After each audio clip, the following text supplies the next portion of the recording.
One of the dangers that I think of having been raised a cultural Catholic was that the faith was exactly that. It's something that belonged to my culture, something that belonged to my family, but not something that belonged to me personally. It wasn't until I got to San Diego State University, where I went and where I got my bachelor's degree, where I was faced with the decision of, am I going to pursue the faith on my own, or am I going to abandon it? Fortunately, I got a phone call that masses were starting at the local Newman Center for San Diego State, and they were offering donuts after mass.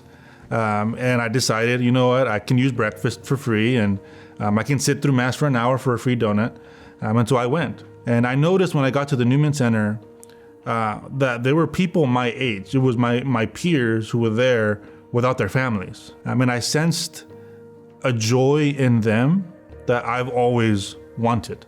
I've pretended I've had it, but I couldn't sincerely say that I had experienced that type of sincere joy that I saw in this group of peers of mine. I hadn't been confirmed yet, so when they advertised confirmation classes, I decided to sign up. I'd never been part of a Catholic Bible study, so when they advertised Bible studies, I signed up for one. So it was from there that I think I had made the decision to make my faith personal. But after a year, I started to feel this tug in my heart towards priesthood.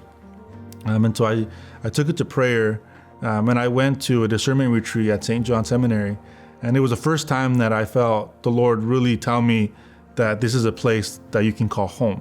I was in prayer during adoration from the Blessed Sacrament, and I just felt the Lord ask me, like, why are you not moving forward with your vocation? And I remember asking the Lord, some follow-up questions myself, being like, what if I am called to the priesthood, but I'm not happy? In response, I felt the Lord just say, do you not trust me?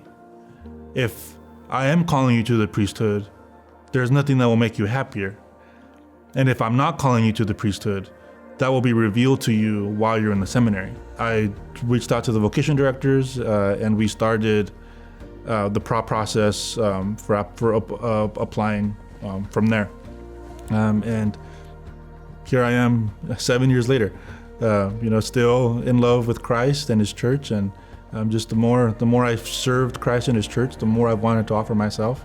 And until when I heard the Lord say He wants everything, now I'm here.